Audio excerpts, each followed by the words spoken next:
전도서 7장 14절의 말씀입니다. 형통한 날에는 기뻐하고 곤고한 날에는 되돌아 보아라. 이 두 가지를 하나님이 병행하게 하사 사람이 그의 장래일을 능히 헤아려 알지 못하게 하셨느니라. 아멘. 오늘은 아주 성공적인 삶을 사신 한 분에 대한 이야기를 먼저 들려드리며 설교를 시작하고자 합니다. 이분은 일본의 명문대학인 와세다 대학 정치학부를 졸업하셨습니다. 스포츠 기자 생활을 오래 하셨고 지금은 초등학교 교사로 근무 중입니다. 그의 아름다운 아내 역시 교사이고요. 무엇보다 이분의 경력에 인상적인 것은 이분이 써낸 책이 출간 6개월 만에 265만 부라는 기록적인 판매 부수를 보여서 일본 출판계에 기록을 세웠지요. 그리고 그 후에도 써낸 책들이 베스트셀러가 아니라 초베스트셀러로 전 세계 언어로 번역되어 불티나게 팔려나가는 말 그대로 초베스트셀러 작가입니다. 지금도 세계 곳곳을 다니면서 강연을 하시는 분인데요. 이 정도의 커리어를 들어보면 아마도 멋진 외모를 가진 뛰어난 일본의 지성인이 아닐까 하는 짐작을 하게 되지요. 이분의 모습을 실제로 여러분이 한번 보시면 좋겠습니다. 눈에 익은 분들도 계실 텐데요. 한번 사진으로 보시죠. 눈에 익숙한 분들이 계시지요? 네. 오체 불만족이라는 책으로 유명한 오토다케 히로타다시입니다. 여러분이 보시는 것처럼 이분은 두 팔과 두 다리가 없는, 태어날 때부터 사지절단증이라는 선천적인 장애를 가지고 태어나신 분입니다. 지금 초등학교 교사 임명장을 받아들고 기뻐하는 장면이고요. 그리고 그 교사로 첫 출근하는 날 사진입니다. 그 뒤에 기자들이 카메라를 들고 쫓아가는 장면이 보이지요. 이분은 이렇게 성공적인 경력을 쌓을 뿐 아니라 정상인들도 부러워하는 그런 삶의 모든 것을 누리며 사십니다. 수영도 하고요, 마라톤도 하고 심지어 풋볼까지 한다고 합니다. 정상인들도 이루기 힘든 것들을, 또 누리기 힘든 것들을 누리며 이루어가며 이토록 성공적인 삶을 살아가는 비결이 무엇일까요? 우리는 보통 사고로 팔, 다리 중 하나만 잃더라도 정말 죽고 싶을 정도로 좌절하고 절망하고 낙심하지 않겠습니까? 그런데 어떻게 팔, 다리 중 하나도 가진 것이 없이 태어나서 이토록 성공적인 삶을 살 수 있단 말입니까? 여러 가지 이유가 있겠지만 그는 그의 책에서 첫 번째 이유로 그의 부모님들의 긍정적인 태도를 듭니다. 이 히로타다 씨가 처음 태어났을 때에는 의료진들도 깜짝 놀랐다고 합니다. 이 팔다리가 없는 아이를 어떻게 산모에게 보여주냐는 것이죠. 아이가 황달이 심해서 바로 볼 수가 없다라는 거짓말로 한 달 동안이나 아기를 산모로부터 숨겼습니다. 그러나 산모의 간곡한 요청을 언제까지나 거절하고 진실을 숨길 수가 없지요. 산모가 기절할 때를 대비해서 의료진까지 준비해놓고 드디어 이 아기를 산모에게 들고 들어갔습니다. 그러나 놀랍게도 그 어머니는 정상적인 아기를 아는 그 어떤 어머니보다 기뻐하며 이토록 귀여운 우리 아기, 이토록 사랑스러운 우리 아기 하고 그 히로타다를 안고 기뻐서 어쩔 줄을 몰라 하더라는 것입니다. 이 아버지와 어머니의 긍정적인 태도를 히로타다는 물려받았습니다. 히로타다는 자라는 동안에도 몸 안에 잘못 자란 뼈를 잘라내는 대수술을 2번이나 받아서 그의 등에는 깊게 V자 형태로 수술 흉터 자국이 남아 있게 되었습니다. 그 자국을 볼 때마다 히로타다의 부모님은 그렇게 말씀하셨다는 것이죠. 히로타다야, 네 등에 있는 이 자국이 뭔지 너는 아느냐? 이것은 바로 빅토리, 승리의 V다. 너는 승리하는 인생이야. 너는 성공할 수밖에 없는 인생이야. 네 몸에 빅토리가 새겨져 있지 않니? 히로타다야, 너는 승리하는 인생이 될 것이다. 항상 히로타다에게 그렇게 깨우쳐 주었다는 것입니다. 팔도 다리도 없는 삶이 얼마나 힘이 들었겠습니까? 자라는 동안 얼마나 사람들의 편견과 몰이해에 많은 아픔을 겪었겠습니까마는 히로타다는 이런 긍정적인 태도를 가지고 그 모든 역경을 이겨내며 원망이나 불평이나 비관을 하지 않았습니다. 사람들을 처음 만나면 그 첫 모습에 깜짝 놀란다는 것이죠. 이 팔도 다리도 없는 사람을 어떻게 대해야 할지 몰라 당황하는 사람들에게 이 히로타다는 조금도 개의치 않으면서 놀라지 마십시오. 내 외모가 워낙 초개성적이라 좀 당황스러우시겠지만 절대로 저를 다시는 잊어버리지 않으실 겁니다. 그는 한 번도 자신의 몸의 장애를 장애라고 말하지 않는다는 것입니다. 내 외모는 그저 초개성적일 뿐이요, 남들보다 더 개성이 강한 외모일 뿐이지 이것이 나의 장애이거나 한계가 될 수 없다는 것입니다. 이 오토다케 히로타다의 감동적인 이야기는 우리에게 큰 도전을 줍니다. 우리는 우리 인생에 찾아온 고통과 고난을 대할 때에 얼마나 쉽게 낙심하고 얼마나 쉽게 원망하고 얼마나 쉽게 절망해 버리곤 합니까? 오늘 설교는 지난주 설교에 이은 연속 설교입니다. 그래서 제목도 고통에 빠지다 2입니다. 지난주 설교에서는 고통의 원인과 의미에 대해서 살펴보았다면 오늘 설교에서는 고통을 대하는 바른 태도에 대해서 살펴보려고 합니다. 고통은 그 고통을 어떤 태도로 맞이하느냐에 따라서 우리의 인생에 재앙과 저주가 되기도 하고 복과 승리의 발판이 되기도 하는 것입니다. 우리가 가져야 하는 바른 태도는 어떤 것입니까? 첫째는 그 고통을 우리 인생의 자연스러운 것으로 받아들이는 것입니다. 우리들 대부분은 인생의 고통이 찾아오면 놀라고 당황하고 마치 있어서는 안 될 것이 인생에 나타난 것인 양 그것을 싫어하고 거부합니다. 그러나 그렇게 한다고 해서 인생의 문제나 고통이 사라지거나 조금이라도 줄어들 수 있다면 다행인데 결단코 그렇게 되지 않는다는 것입니다. 예수님의 말씀처럼 너희가 염려함으로 키를 한 자라도 키울 수 있느냐? 밤새 염려해봐라. 아침에 키가 1인치라도 크는가? 밤새 고민해봐라. 아침에 문제가 해결되는가? 그렇지 않다는 것이죠. 고통을 싫어하고 거부하고 저주한다고 해서 그 고통이 물러가주면 좋은데 그렇다면 얼마든지 우리가 그것을 거부하겠습니다마는 아무리 거부하고 싫어하고 미워해도 그것은 사라지지 않는다는 것입니다. 고통은 그림자와 같습니다. 이 세상을 살아가는 동안 그림자 없이 살 수 없는 것처럼 고통 없이 살 수 없다는 것이 인생의 원리입니다. 사도행전 14장 22절을 보면 사도 바울이 다음과 같이 말하는 장면이 나오죠. 이 장면은 사도 바울이 루스드라에 가서 전도하다가 유대인들에게 돌로 몰매를 맞아서 기절을 한 후에 죽은 줄 알고 유대인이 버리고 갔다가 나중에 바울이 깨어납니다. 깨어난 후에 제자들을 만나서 하는 말이지요. 뭐라고 말합니까?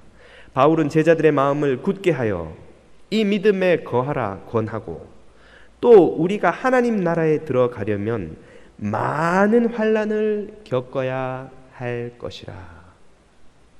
사도 바울은 성도의 삶에 환란이 있는 것이 지극히 정상적인 일이라고 강조합니다. 자연스러운 일이라고 강조합니다. 그러므로 왜 내 인생에 고통이 왔을까? 놀라거나 이상해할 필요가 없는 것이죠. 이것은 기독교인의 경우만 그런 것이 아닙니다. 하나님을 알지 못하는 이들의 인생에도 똑같이 겪어야 할, 일어나야 하는 운명인 것이죠. 지난주에도 소개했던 스캇백 박사의 아직도 가야 할 길이라는 책의 일부 첫 장의 제목은 이것입니다. 인생이란 문제와 고통에 직면하는 것. 이 장에서 그는 이렇게 쓰고 있죠. 인생은 고통의 바다이다. 이 평범한 진리를 이해하고 받아들일 때 삶은 더 이상 고통의 바다가 아니다. 대부분의 사람들은 삶이 어렵다는 이 쉬운 진리를 깨닫지 못하고 살아간다.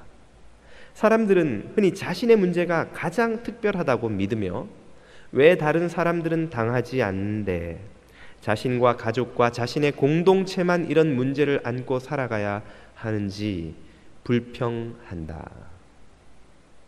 수많은 사람들을 상담 치료하는 이 의사의 통찰에 의하면 자기가 만난 사람 중에 고통 없이 사는 사람이 아무도 없더라는 거예요. 부자건 가난하건 건강하건 건강하지 않건 젊건 젊지 않건 모두 자기만의 고통을 갖고 살아가는데 또 모두가 같이 갖고 있는 착각은 뭐냐면 세상에서 내 고통이 제일 힘든 것이다 라는 착각이라는 것입니다. 결국 어느 한 사람도 고통 없이 사는 이들이 없다는 것입니다. 뉴저지에 살면서 겨울에 눈을 밟지 않고 살 수 없듯이 죄로 훼손된 이 세상을 살아가면서 고통을 겪지 않고 살아가겠다고 생각하는 것만큼 어리석은 생각이 없다는 것입니다. 그러므로 이 고통을 대하는 바른 첫 번째 태도는 그 고통을 우리 삶의 자연스러운 것으로 받아들이는 것입니다. 고통이 옵니다. 왔냐 고통아, 오랜만이다. 그동안 왜 안 오나 했다. 왜 이렇게 쉬운가 했다. 내 생각에 올 때가 되었다 생각을 했는데 마침 왔구나. 고통을 자연스러운 모습으로, 자연스러운 것으로 받아들일 수 있어야 한다는 것이죠. 두 번째 고통을 대하는 바른 태도는 그 고통을 적극적으로 딛고 일어서라는 것입니다. 고통이라는 돌멩이가 날아와서 우리 삶의 한복판에 쿵 하고 떨어집니다. 그 돌멩이를 아무리 치우려고 해도 무거워서 치우지를 못하겠어요. 그러면 어떻게 합니까? 왜 돌멩이가 여기 있느냐라고 불평하고 원망하고 탓할 필요가 없다는 것입니다. 그 돌멩이를 딛고 일어서면 더 멀리 바라볼 수가 있죠. 그 돌멩이를 딛고 도약하면 더 멀리 뛸 수가 있는 것이죠. 우리는 고통이 우리의 삶에 온다고 생각을 하지만 반드시 그런 것만은 아닙니다. 그 고통을 어떤 태도로 반응하느냐에 따라서 그것이 정말 불행을 가지고 오기도 하고 반대로 축복을 가져다 주기도 하는 것입니다. 지난주 설교에서 우리는 하나님께서 인생의 고통마저 사용하셔서 당신의 선하신 뜻을 이룬다는 것을 배웠습니다. 그 말은 하나님께서 그 고통을 우리 인생에 유익하게 쓰신다는 말입니다. 그 돌멩이를 딛고 일어서면 그것이 디딤돌이 되고 그것이 도약판이 되고 날아오르는데 발판이 될 수 있다는 것이지요. 시편 119편 69절 이하에는 이런 시인의 고백이 있습니다. 교만한 자가 거짓을 지어 나를 치려하였사오나 나는 전심으로 주의 법도를 지키리이다. 저희 마음은 살쪄 지방 같으나. 갑자기 막 속이 쓰린 분도 계시겠죠. 나는 주의 법을 즐거워하나이다. 고난 당한 것이 내게 유익이라. 이로 인하여 내가 주의 율례를 배우게 되었나이다. 이 고백에는 두 가지 사람이 대조되죠. 한 사람은 교만하고 오만하고 마음에 살이 쪄서 하나님을 두려워함이 없는 그런 사람입니다. 또 한 사람은 겸손하고 주님의 말씀을 알고 그 말씀을 지키려 순종하는 하나님의 사람이죠. 무엇이 두 사람의 차이를 만들었다는 것입니까? 고난당한 것이. 내가 고난당했기 때문에 겸손을 배웠고 말씀을 순종하는 것을 배웠다는 것이죠. 만약 내게 고난이 없었다면 나도 저 오만한 사람처럼, 저 교만한 사람처럼 하나님을 두려워하지 않고 멋대로 고집대로 살았을 텐데, 고난당한 덕분에 내가 하나님을 알게 되었다 하는 것입니다. 우리 인생의 고통은 우리에게 유익이 됩니다. 우리의 영적 성장, 정신적 성장을 가져다 줍니다. 그래서 앞에서 인용했던 스캇백 박사를 다시 한번 인용하자면 그는 이렇게 말하고 있습니다. 삶의 문제들은 우리를 괴롭고 비참하며 외롭거나 슬프게 하기도 하며 때로는 죄책감, 분노, 두려움, 초조, 절망 속으로 던져 넣기도 한다. 그러나 당면한 문제들을 해결하는 과정 속에 삶의 의미가 있다. 문제들은 우리에게 용기와 슬기를 요구할 뿐만 아니라 없던 용기와 슬기를 만들어내게까지 한다. 영적이고 정신적인 성장은 오직 문제를 직면함으로써 가능한 것이다. 우리가 예수 그리스도를 닮아가기를 원합니다. 영적으로 성장하기를 원합니다. 그런 성장은 언제만 가능하다는 것입니까? 그 고통의 문제를 적극적으로 받아들일 때에, 그것을 딛고 일어설 때에 가능하다는 것입니다. 그것을 피하고 두려워하고 도망쳐서는 경험할 수 없는 것이 영적 성장이라는 것이죠. 어차피 날아온 고통의 돌이 내 삶의 한가운데 떨어졌다면, 내 힘으로 그것을 들어서 던져버릴 수 없다면 그것을 원망하고 저주하지 말고 불평하지 말고 차라리 그것을 딛고 일어서서 날아오르는 도약의 발판으로 삼으라는 것입니다. 여기 계신 대부분의 남자분들이 그러하듯이 저도 한국에서 군대를 다녀왔습니다. 오늘의 퀴즈. 김도환 목사는 군대를 즐거워하며 갔을까요? 억지로 갔을까요? OX. 김도환 목사는 애국심이 투철해서 군대 가고 싶어 못 견뎌서 군대에 갔다. OX. 그걸 굳이 말로 하셔야 되겠습니까? 여러분이 짐작하시는 대로입니다. 대부분의 남자분들이 그러하듯 저도 군대에 가기가 정말 싫었습니다. 저의 인생의 2년 반을 블랙홀처럼 잃어버린다 생각을 했습니다.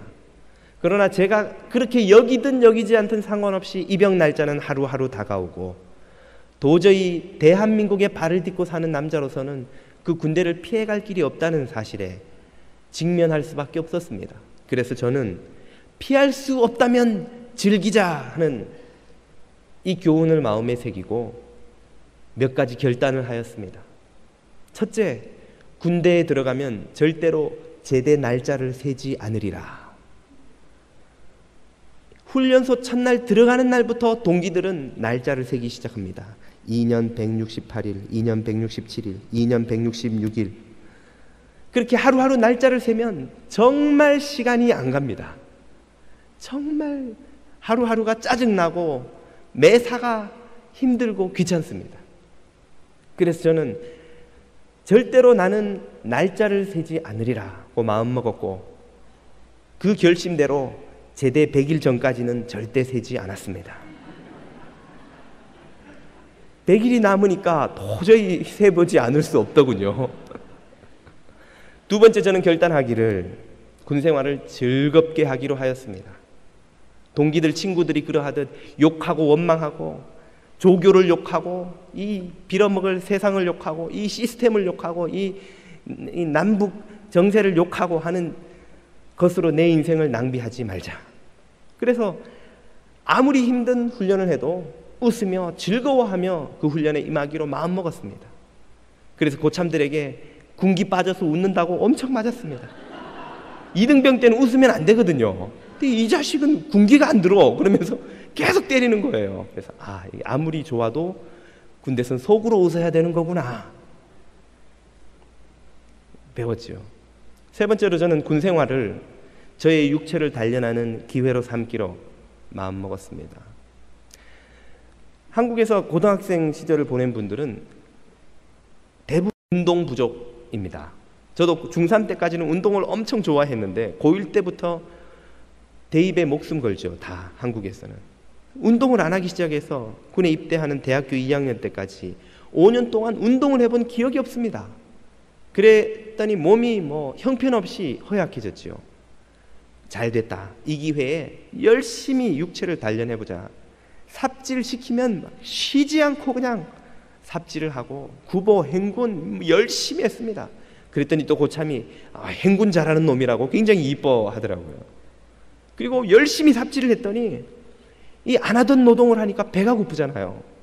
또 군대에서는 정확한 시간에 밥을 주지 않습니까? 정확한 시간에 주는 대로 막 먹었더니 소화가 얼마나 잘 되든지요. 그래서 자취생활하면서 생긴 만성 소화불량 군대에 가서 2달 만에 사라져 버렸습니다. 그리고 여러분이 보시는 이 매끈한 피부는 제가 대학 시절에 절대 보지 못했던 피부입니다. 그때는 정말 거짓말 하나 안 보태고 얼굴에 빈자리가 없이 여드름이 얼굴을 다 덮었어요.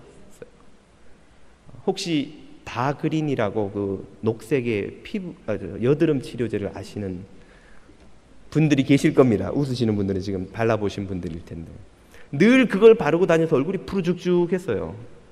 근데도 낫지가 않는 겁니다. 그런데 군대 가서 2달 만에 싹 사라져 버렸습니다.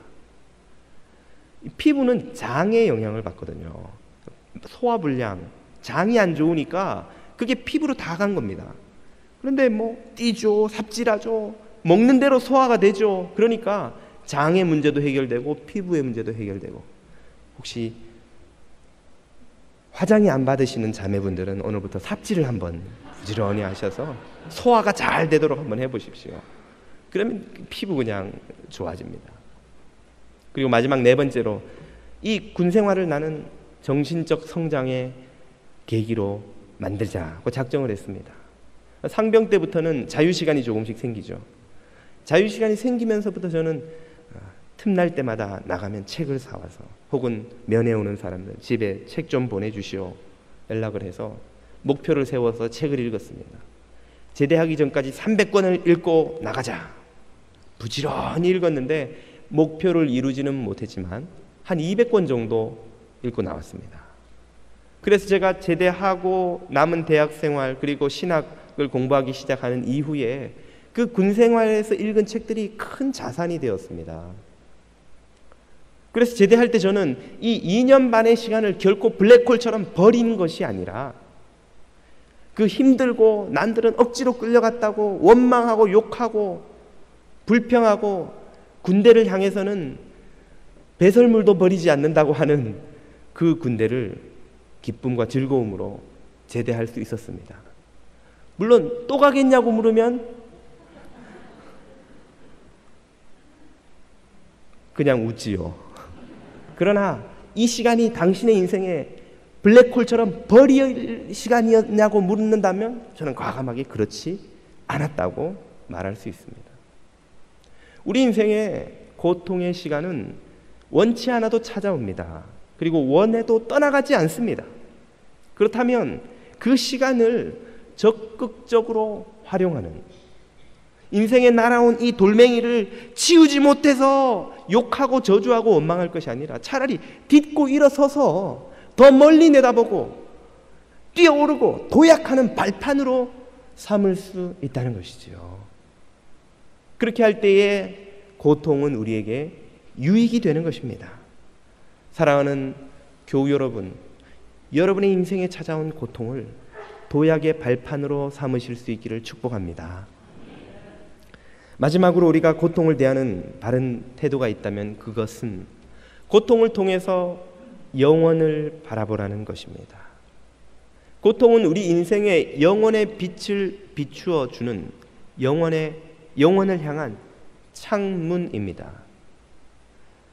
세상에 대한 욕심으로 어두워진 우리의 인생의 방 안에 영혼의 빛이 쏟아져 들어오게 하는 창문입니다. 그 창문이 열리는 순간 우리가 잊고 지냈던 영혼의 빛이 쏟아져 들어옵니다. 그 빛 속에서 우리는 이 영혼의 주인이신 하나님을 발견하게 되는 것이죠. 그래서 모든 고난의 대명사 같은 이름으로 불리는 욥은 욥기 마지막 결론부에서 다음과 같이 고백합니다. 욥기 42장 5절이지요. 내가 주께 대하여 귀로 듣기만 하였사더니 이제는 눈으로 주를 배옵나이다. 그러므로 내가 스스로 한하고 티끌과 제 가운데서 회개하나이다. 욥은 고난을 겪기 전에도 하나님을 알았고 섬겼습니다. 그런데 고난을 겪고 무엇이 변했습니까? 그가 책 속에서 알고 있던 하나님이 그의 삶 속에서 경험된 것입니다. 그가 머리로 알고 있던 하나님이 가슴에서 경험이 된 것입니다. 그저 그림 속에 있는 하나님이 아니라 내 삶에서 실제 역사하는 하나님을 고난 속에서 만나게 되었다는 것이죠. 이것보다 더 큰 고난의 유익은 없습니다. 고난은 우리가 잊고 지내던 영혼을 떠올리게 해줍니다. 고난은 잊고 지내던 하나님을 참 만나게 해줍니다. 그래서 고난은 영혼으로 향한 창문이 되는 것입니다. 지난주에 말씀드린 것처럼 고난은 세상의 잠에 취해 있는 우리들을 흔들어 깨우는 하나님의 도구입니다. 하나님은 고난을 통해 우리들의 잠자는 영혼을 깨워서 정신 차리고 새 날이 밝았으니 눈을 뜨라고 외치지요. 그 눈을 뜨고 새 날에 우리가 해야 되는 일이 무엇입니까? 그것이 바로 오늘 우리가 읽은 전도서 7장 14절입니다. 형통한 날에는 기뻐하고 곤고한 날에는 되돌아보라. 곤고한 날에, 고난이 찾아올 때에, 삶의 고통의 돌이 날아와 떨어졌을 때에 그때는 되돌아보라. 다른 성경은 생각하라고 나옵니다. 뭘 되돌아보고 뭘 생각하라는 것입니까? 그 답은 바로 인생의 포트폴리오를 되돌아보아라, 검토해 보아라 하는 말입니다. 인생의 포트폴리오라니요. 주식 투자를 하는 사람들은 성공적인 투자를 위해 포트폴리오를 작성합니다.